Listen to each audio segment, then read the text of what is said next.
Frederick Douglass was born into the harsh reality of slavery in February 1818 on a plantation in Talbot County, Maryland. His early years were marked by the absence of his mother, Harriet Bailey, who was separated from him soon after birth, a common practice among slaveholders to destroy familial bonds.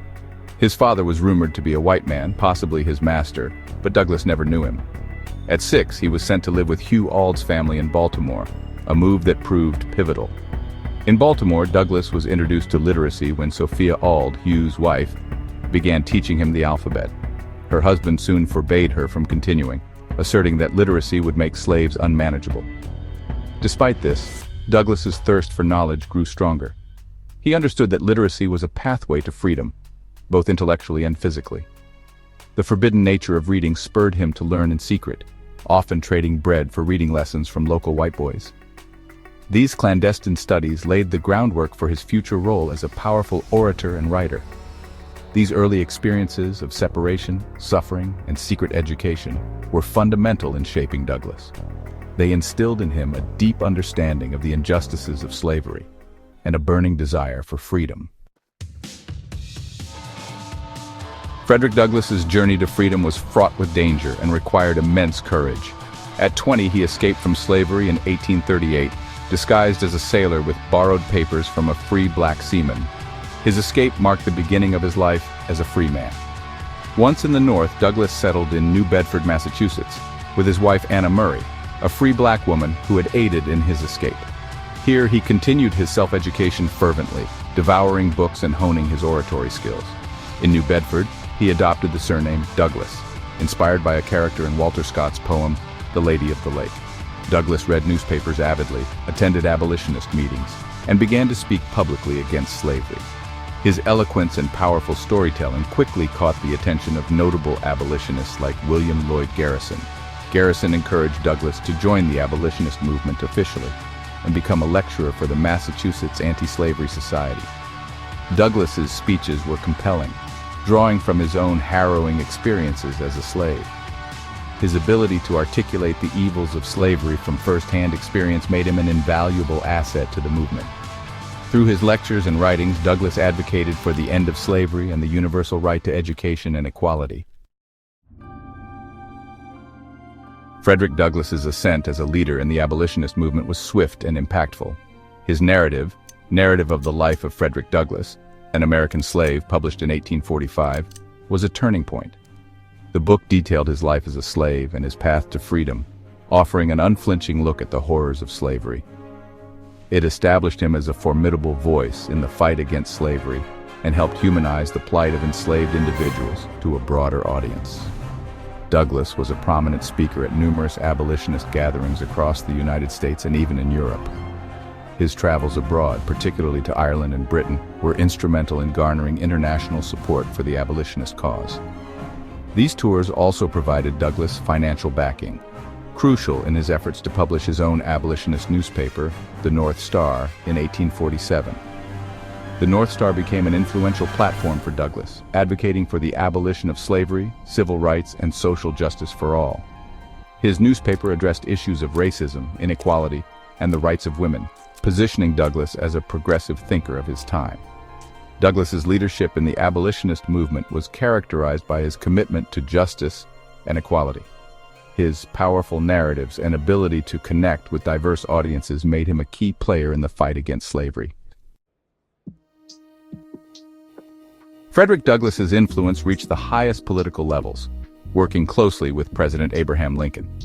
During the Civil War, Douglass advocated for African-American soldiers, leading to the formation of the United States Colored Troops. Douglass and Lincoln developed a complex relationship marked by mutual respect and candid dialogue. Lincoln's Emancipation Proclamation was a significant step towards abolition, aligning with Douglass's advocacy. Douglass met with subsequent presidents, including Andrew Johnson and Ulysses S. Grant, advocating for African-American rights. His legacy as a pivotal figure in American history is cemented by his political contributions. Frederick Douglass was a champion for African Americans and a vocal advocate for women's suffrage. He saw the struggle for women's rights as linked to the fight against slavery. At the Seneca Falls Convention in 1848, Douglass was the only African American in attendance. He delivered a powerful speech in support of women's suffrage. Douglass's stance encouraged others to embrace gender equality. Despite challenges, he remained steadfast in his belief in women's enfranchisement. Douglass worked alongside suffragists like Susan B. Anthony and Elizabeth Cady Stanton.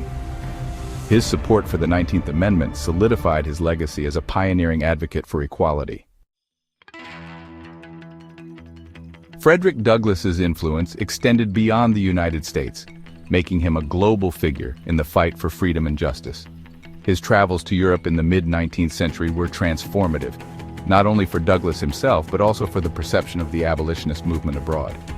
During his time in Ireland and Britain, Douglass delivered numerous speeches condemning slavery and advocating for human rights. His reception in Europe was overwhelmingly positive.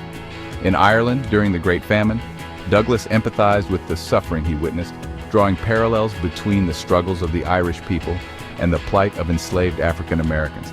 His insights were profound, and his speeches resonated with audiences, helping to build international support for the abolitionist cause. Douglass's global travels also provided him with invaluable experiences and connections. He met with influential figures such as Daniel O'Connell, the Irish liberator, who was a strong advocate for abolitionism. Upon returning to the United States, Douglass brought with him a renewed sense of purpose and a broader network of support. His international experiences enriched his advocacy work, reinforcing the idea that the fight for freedom transcended national borders. Frederick Douglass's legacy is one of enduring inspiration and profound impact. His life's work, from his escape from slavery to his tireless advocacy for equality and justice, remains a beacon for all who seek freedom and human rights. Douglass's story is a testament to the power of resilience and the transformative potential of education and knowledge. In today's world, Douglass's legacy continues to resonate.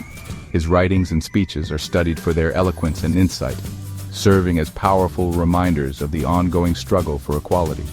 Douglass's vision for a just society, where all individuals are afforded equal opportunities regardless of race or gender, remains as relevant today as it was in the 19th century.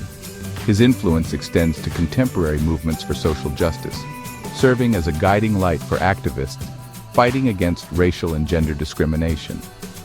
Douglass's life's work has inspired countless individuals to challenge injustices and advocate for systemic change.